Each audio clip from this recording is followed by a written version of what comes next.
اور جو دلدوز واقعات جو اس تقسیم ہندوستان کے وقت مختلف شہروں میں جو واقعات پیش آئے، اور جو ناصر نے دیکھے، دراصل یہ ساری وہ ہجرت کے تجربے تھے جو ناصر کے ان شعروں میں ہم نے دیکھے۔ ناصر جب لاہور میں آئے تو انہوں نے ادبی رسالہ اوراق نو کی ادارت کے فرائض سر انجام دینا شروع کیے۔ 1952 میں رسالہ ہمایوں کی ادارت سے وابستہ ہوئے، اور جب تک یعنی ہمایوں 1957 میں بند ہوا، اس وقت تک 52 سے 57 تک وہ ہمایوں کی ادارت سے وابستہ رہے، اور اس کے بعد پھر جو آخری وقت زندگی کے آخری دنوں تک ریڈیو پاکستان سے وابستہ رہے، اور یوں 2 مارچ 1972 کو لاہور میں آپ کا انتقال ہوا، اور لاہور ہی میں آپ دفن ہیں۔ یہ تو ناصر کے حوالے سے ابتدائی باتیں تھیں جو آپ نے سماعت کی۔ اب ہم ان کی شاعری کی طرف چلتے ہیں۔ ناصر کاظمی کا جو زمانہ ہے، اگر ہم اسے دیکھیں تو بظاہر نظم کی حکمرانی کا عہد ہے۔ ترقی پسند تحریک اور ہلکا ارباب ذوق نے اس دور میں یعنی ایک خوب ان کا ایک اثر تھا، اور جتنے بھی اس دور کے جو شاعر ادیب تھے وہ ترقی پسند تحریک سے یا ہلکا ارباب ذوق سے وابستہ تھے۔ ان ہلکا ارباب ذوق سے فکری تعلق رکھنے والے شعراء بالترتیب فکر و خیال کے تفوق کے باوصف غزل کو متروک صنف سخن قرار دیتے ہوئے پورے انہماک کے ساتھ نظم گوئی کی طرف متوجہ ہوئے، یعنی ترقی پسند تحریک ہو یا ہلکا ارباب ذوق ہو، دونوں سے جو وابستہ شاعر تھے، اور شاعروں کی اکثریت سوائے چند شاعروں ادیبوں کے سب لوگ یا تو ترقی پسند تحریک سے وابستہ تھے یا پھر ہلکا ارباب ذوق سے، اور وہ غزل کو زیادہ لفٹ نہیں کرواتے تھے۔ غزل کو وہ سمجھتے تھے کہ ایک ایسی صنف سخن ہے جو اپنا زمانہ اپنا وقت پورا کر چکی ہے، وہ پورے انہماک کے ساتھ نظم گوئی کی طرف متوجہ تھے۔ اچھا، یہاں تک کہ جو میں نے جن تحریکوں کا ذکر کیا یعنی ترقی پسند تحریک اور ہلکا ارباب ذوق، ان سے وابستہ شعراء ایسے شعراء کو جو نظم گوئی کے ساتھ ساتھ غزل بھی کہتے تھے صنف منافقین میں شمار کرتے تھے، یعنی علی سردار جعفری صاحب کا یہ قول ہے کہ وہ لوگ جو ترقی پسند تحریک سے وابستہ ہیں اور وہ غزل بھی کہتے ہیں، گویا وہ انہیں منافق کہا کرتے تھے، منافقین میں شمار کرتے تھے، یعنی غزل کے ساتھ اس طرح کا ایک رد و قد کا جو رویہ تھا وہ شعراء کے یہاں میں ملتا ہے۔ لیکن اس عین عروج جو آپ دیکھ رہے ہیں ان تحریک کا، آپ کو جانتے ہیں کہ 36 میں ترقی پسند تحریک اور پھر 39 میں ہلکا ارباب ذوق، یہ وہ تحریکیں تھیں جن کا پورا غلبہ تھا، اور ان کے عین عروج کے زمانے یعنی 1947 کے بعد پھر جو شاعر ہمیں نظر آتے ہیں آسمان غزل پر جگمگاتے ہوئے، ان میں ناصر کاظمی ہمیں نمایاں نظر آتے ہیں غزل کے حوالے سے بطور خاص۔ یعنی یہ وہ لوگ تھے، جو چند لوگ تھے جو تسلسل کے ساتھ، تواتر کے ساتھ اور نظم کی اس حکمرانی کے دور میں بھی غزل کہتے رہے۔ لکھنوی اور دہلوی شعراء نے جہاں غزل میں اجتہاد کر کے کسی حد تک ناقدین غزل کا منہ بند کر دیا، وہاں نظم گو شعراء نے بھی چشم غزل سے سیراب ہونے کا سلسلہ جاری و ساری رکھا۔ تاہم ناصر کا شمار ایسے شعراء کرام میں ہوتا ہے جنہوں نے میر سے انیس اور پھر فراق تک سبھی اساتذہ فن سے فیض حاصل کیا۔ انہوں نے غزل کی تہذیبی اقدار اور تخلیقی رچاؤ کو فن کے سانچے میں ڈال کر اسے ایک ایسا پر اثر نغمہ بنا دیا جو سننے والے کے دل کے تاروں کو پرخلوص انداز میں چھیڑتا ہے۔ ناصر کاظمی کا جو کلیات ہے، جب ہم اسے دیکھتے ہیں تو ان میں 5 مجموعے ہیں۔ پہلا مجموعہ برگ نئے، اس میں ناصر کاظمی کی 82 غزلیں شامل ہیں۔ دوسرا مجموعہ کلام ان کا دیوان میں ناصر کاظمی کی 99 غزلیں شامل ہیں۔ اس کے بعد پہلی بار جو ایک تجرباتی طور پہ میں آگے چل کے اس حوالے سے بات کروں گا، اس میں 24 غزلیں تھیں جو ایک ہی زمین میں تھیں ناصر کاظمی. اس کے بعد نشاط ان کا مجموعہ ہے جس میں 45 نظمیں ہیں، اور سر کی چھایا یہ کتھا ہے، اور ان کے جو غیر مطبوع کلام ہے اس میں 12 غزلیں. یہ ساری جو غزلیں ہیں یہ شامل ہے ان کے مجموعے کلیات میں، اور جب ان کے ہم ٹوٹل تعداد معلوم کرتے ہیں تو یہ بنتی ہے 217. یعنی کلیات ناصر میں ان کے 3 مجموعوں اور جو غیر مطبوع کلام ہے ان کی تمام غزلیں، جو ٹوٹل غزلیں ان کی تعداد ہے 217. اچھا، ناصر کاظمی ایک حد تک حلقہ ارباب ذوق سے وابستہ ہونے کے باوجود حلقہ کی آئیڈیالوجی سے اتفاق نہیں کرتے. یعنی جیسے کہ میں نے پہلے کہا کہ اکثر شاعر، اکثریت ایسی تھی جو ان 2 تحریکوں سے وابستہ تھی. ناصر بھی ایک حد تک وہ اس سے وابستہ تھے، لیکن اس کی جو آئیڈیالوجی تھی حلقے کی اس سے پوری طرح وہ متفق نہیں تھے کہ وہ ادب میں آئیڈیالوجی کے مخالف تھے، کیونکہ وہ یہ چاہتے تھے کہ ادب میں کوئی آئیڈیالوجی نہیں ہونی چاہیے. وہ مخالف تھے، اس لیے وہ پوری طرح حلقے کے ساتھ وابستہ نہیں تھے. اسی لیے اکثر ناقدین انہیں ادب برائے ادب کے نظریے کا حامل شاعر قرار دیتے ہیں. یعنی وہ کسی نظریے سے وابستہ نہیں تھے، آئیڈیالوجی سے وابستہ نہیں تھے، اس لیے انہیں ادب برائے ادب کے نظریے کا قائل سمجھتے ہیں. جبکہ احمد نوید قاسمی ایسی رائے کو ناصر پر ایک تہمت قرار دیتے ہیں کہ ایسا نہیں ہے کہ ناصر کی آئیڈیالوجی ہے، اور اس کی وہ آگے چل کے وضاحت کرتے ہیں اور کہتے ہیں کہ ہر تخلیق کار کی ایک آئیڈیالوجی ہوتی ہے. وہ زندگی اور انسان کے حوالے سے ناصر کی غیر مبہم نقطہ نظر کو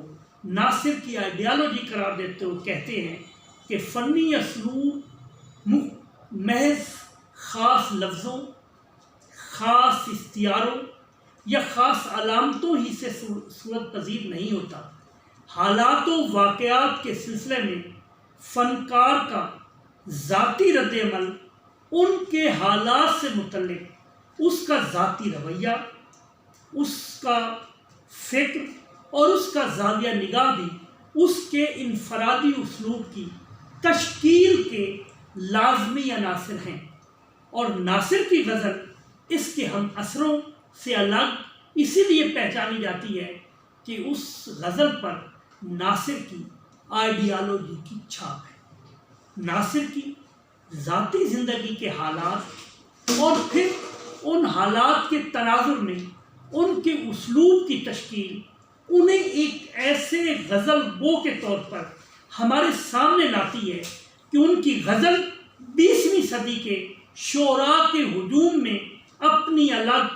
جداگانہ اور منفرد پہچان رکھتی ہے. یا میں ان کے کچھ شعر آپ کی خدمت میں پیش کرتا ہوں. پہلا شعر اور دوسرا شعر برگ نع سے ہے. کہتے ہیں یاس کی چھاؤں میں سونے والے، یاس کی چھاؤں میں سونے والے، جاگ اور شور درا غور سے سن، جاگ اور شور درا غور سے سن. پھر کہتے ہیں بہت ہی سادہ ہے تو اور زمانہ ہے ایار، بہت ہی سادہ ہے تو اور زمانہ ہے ایار، خدا کرے کہ تجھے شہر کی ہوا نہ لگے. ایک اور شعر دیوان سے دیکھیے. 2 شعر آپ کو میں دیوان سے پیش کرتا ہوں اسی گفتگو کے حوالے سے جو میں کہہ رہا تھا کہ یوں تیرے دھیان سے لرزتا ہوں، یوں تیرے دھیان سے لرزتا ہوں، جیسے پتے ہوا سے ڈر جائیں. دیوانی میں ایک اور شعر ہے، بہت خوبصورت شعر، بہت معروف شعر. کہیں ملا تو کسی دن منا ہی لیں گے اسے، کہیں ملا تو کسی دن منا ہی لیں گے اسے، وہ زود رنج سہی پھر بھی یار اپنا ہے. اور ان کے غیر مطبوع کلام میں بھی ایک شعر ہے، وہ بھی دیکھ لیجئے کہ یوں نہ گزرے گی شب غم ناصر، یوں نہ گزرے گی شب غم ناصر، اس کی آنکھوں کی کہانی چھیڑو. ناصر کے حوالے سے ایک بات جو مختلف ناقدین کے یہاں تواتر اور تسلسل سے ملتی ہے وہ یہ ہے کہ ناصر کاظمی محدود موضوعات اور محدود شعری تجربات کا حامل ایک محدود شاعر ہے۔ یہ رائے جو ہے جب ہم مختلف جو ان کے ناقدین ہیں ان کے یہاں دیکھتے ہیں تو وہ تقریباً ملتی جلتی اسی طرح کی رائے ہے کہ ناصر کو ایک محدود شاعر قرار دیتے ہیں۔ لیکن ناصر کی شاعری کا جب ہم تفصیل سے بنظر غائب اس کا مطالعہ کرتے ہیں تو ہم دیکھتے ہیں کہ یہ جو رائے ابھی میں نے آپ کے سامنے پیش کی، یہ رائے یا اسے پرسیپشن محض کسی ادبی غلط فہمی یا تنقیدی تسامح کی وجہ سے عام ہوئی ہے، یعنی ایک تنقیدی مغالطہ آپ اسے کہہ سکتے ہیں۔ اس لیے احمد بن قاسمی نے ایک جو بڑی خوبصورت بات کی اس تناظر میں اور جو بہت وزن رکھتی ہے، اور احمد بن قاسمی نے بڑی دلیل کے ساتھ یہ بات کی ہے، وہ میں آپ کی خدمت میں پیش کرتا ہوں۔ جو لوگ ناصر کو محدود شاعر کہتے ہیں تو کیا کہتے ہیں احمد بن قاسمی؟ وہ کہتے ہیں کہ حق بات یہ ہے کہ ناصر محدود شاعر نہیں ہے، وہ متنوع موضوعات کا شاعر ہے اور زندگی کے حسن کے سینکڑوں پہلوؤں اور اس کی رنگا رنگی کا شاعر ہے، اور اس کے حسن اور اس رنگا رنگی کو سب کے لیے عام کر دینے کی امنگ رکھنے والا شاعر ہے۔ ناصر کی اس خصوصیت کو گرفت میں لانے کے لیے اس کے قاری کو اپنے ذاتی تعصبات اور خصوصیت کو گرفت میں لانے کے لیے، یہ میں دوبارہ اس بات کو کہہ دیتا ہوں، یہ بات بڑی امپورٹنٹ ہے کہ ناصر کی اس خصوصیت کو گرفت میں لانے کے لیے اس کے قاری کو اپنے ذاتی تعصبات اور اپنے مزاج کے عجز سے ذرا سا اونچا ہو کر شاعر کے الفاظ کی روح کی بلندیوں تک پہنچنا پڑے گا، اور یہی وہ کلام ہے جسے کرنے پر ناصر کے پیشہ ور مداح ابھی تیار نہیں ہو پائے، اور یوں وہ ناصر کی مسلسل حق تلفی کا ارتکاب کیے جا رہے ہیں۔ احمد بن قاسمی کی رائے آپ نے سماعت کی کہ وہ ناصر کاظمی کو متنوع پہلوؤں کا، سینکڑوں پہلوؤں کا، رنگا رنگی کا، متنوع موضوعات کا شاعر قرار دیتے ہیں، کہ ان کے ہاں وہ محدود جو بات میں نے پہلے کی کہ ناصر محدود موضوعات اور محدود شعری تجربات کا حامل ایک محدود شاعر ہے، تو احمد بن قاسمی اس رائے کو رد کرتے ہیں اور اسے محض ایک تنقیدی مغالطہ قرار دیتے ہیں، اور وہ کہتے ہیں کہ نہیں، جب آپ ناصر کی شاعری کو پڑھتے ہیں تو اس میں بہت سے موضوعات ہیں، متنوع موضوعات ہیں، اور زندگی کے حسن کے سینکڑوں پہلو ہمیں اس میں نظر آتے ہیں، لیکن جو ان کے نقاد ہیں، پیشہ ور جو مداح ہیں، وہ اس سے ہٹ کر یا اس بات سے بلند ہو کر نہیں سوچتے، اس لیے وہ ناصر کاظمی کو محض محدود تجربات کا شاعر کہتے ہیں۔ ناصر کی غزل میں زندگی کا حسن، جیسا کہ قاسمی صاحب کہہ رہے تھے، پوری آب و تاب کے ساتھ جلوہ افروز ہوتا ہے۔ ان کی غزل میں متنوع موضوعات اور بو کلمونی انہیں طرف عطا کرتے ہیں، یعنی ان کے ہاں ایک رنگا رنگی ہے، موضوعات کا تنوع ہے، ایک بو کلمونی ہے، اور یہ جو چیزیں مل کر ان کی شاعری کو الویت کی منزل پہ پہنچاتی ہیں، ان کی شاعری کو طرف عطا کرتی ہیں۔ یہ کچھ شعر دیکھیے برگے نئے، 3 شعر برگے نئے کے اور 2 شعر دیوان سے میں پیش کروں گا۔ اس جو میں نے بات کی اس دلیل کے طور پر، کچھ اپنا ہوش تھا نہ تمہارا خیال تھا، کچھ اپنا ہوش تھا نہ تمہارا خیال تھا، یوں بھی گزر گئی شب فرقت کبھی کبھی۔ ایک اور شعر دیکھیے، اے منتظر طلوع فردا، اے منتظر طلوع فردا، بدلے گا جہان مرغ و ماہی، بدلے گا جہان مرغ و ماہی۔ برگنے کا ایک اور شعر بھی ہے کہ شہر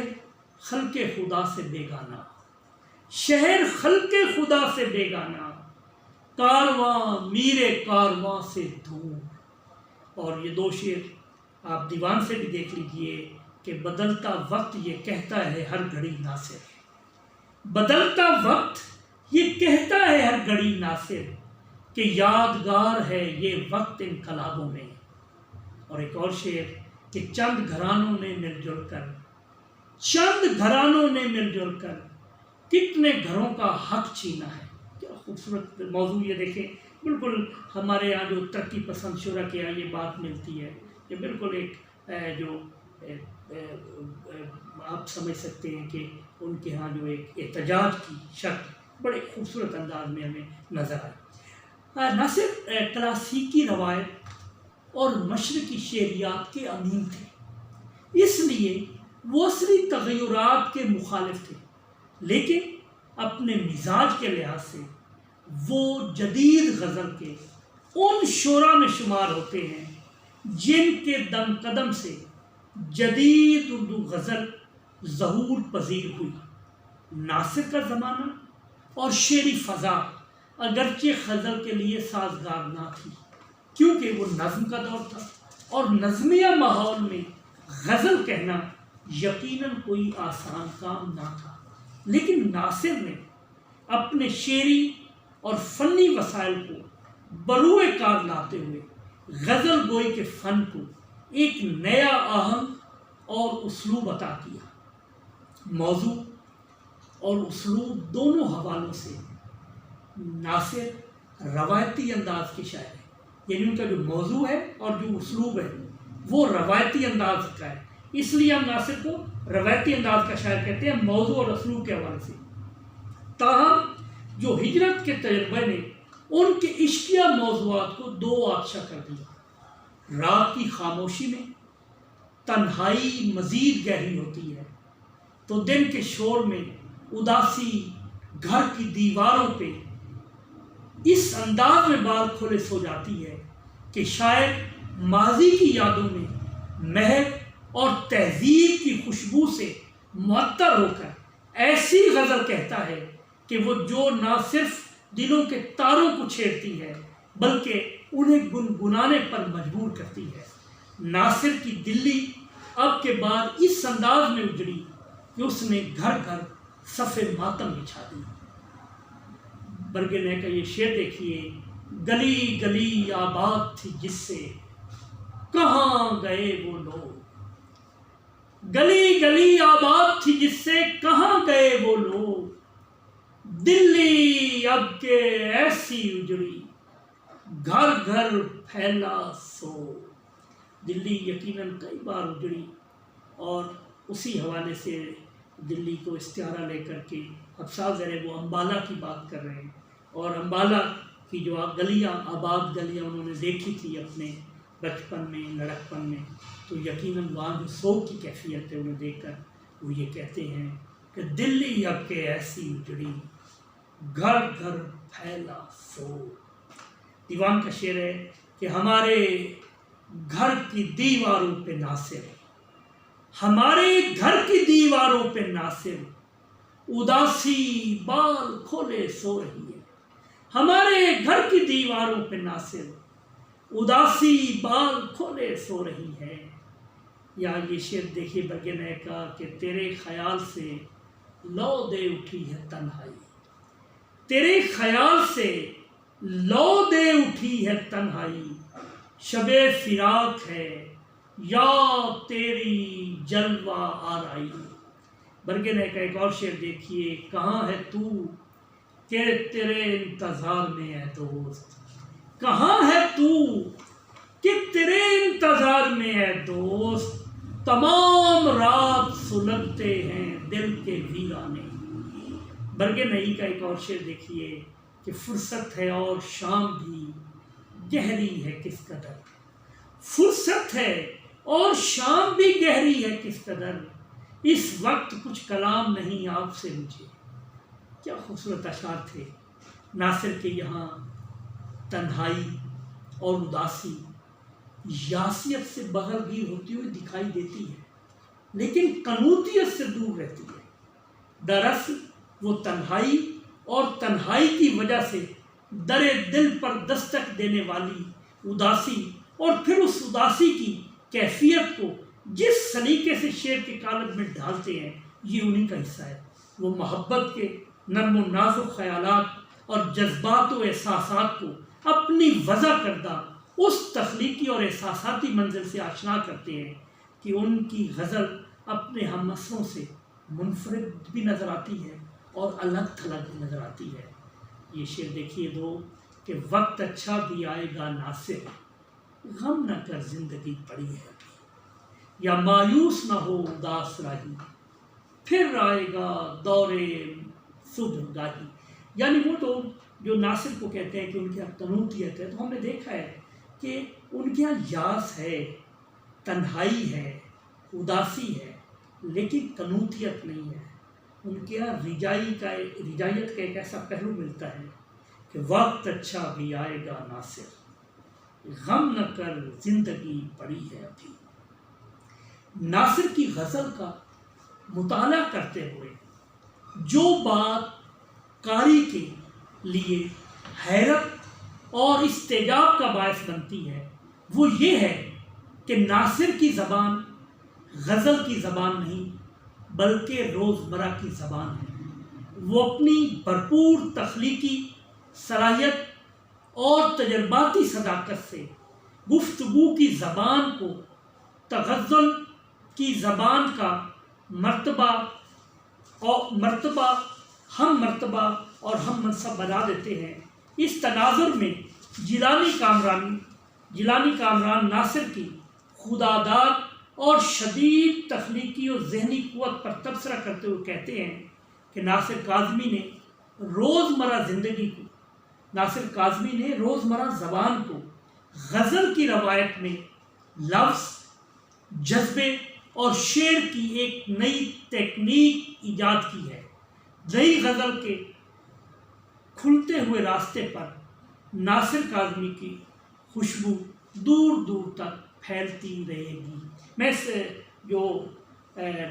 جیلانی کامران صاحب کا یہ جو ان کی کوٹیشن ہے یہ میں دوبارہ پڑھ دیتا ہوں تھوڑا، کہ ناصر کاظمی نے روزمرہ زبان کو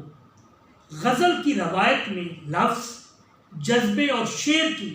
ایک نئی تکنیک ایجاد کی ہے۔ نئی غزل کے کھلتے ہوئے راستے پر ناصر کاظمی کی خوشبو دور دور تک پھیلتی رہے گی۔ میں ہوں رات کا ایک بجا ہے، خالی رستہ بول رہا ہے۔ یا برگنے کا یہ شعر کہ بستیاں چھوڑ کے برسے بادل، کس قیامت کی یہ برسات آئی۔ اور برگنہی کا ایک اور شعر کہ پھول سے ناچتے ہیں ہونٹوں پر جیسے سچ مچ کسی کو چوم لیا۔ عزیز طلبہ و طالبات، آج کی گفتگو ہم یہی تمام کرتے ہیں۔ ہم اگلے جو لیکچرز ہوں گے ان میں ناصر کاظمی کی غزل کو فکری اور فنی حوالے سے مزید دیکھیں گے۔ اور اب تک اتنا ہی۔ اپنا بہت خیال رکھیے گا۔ خدا حافظ۔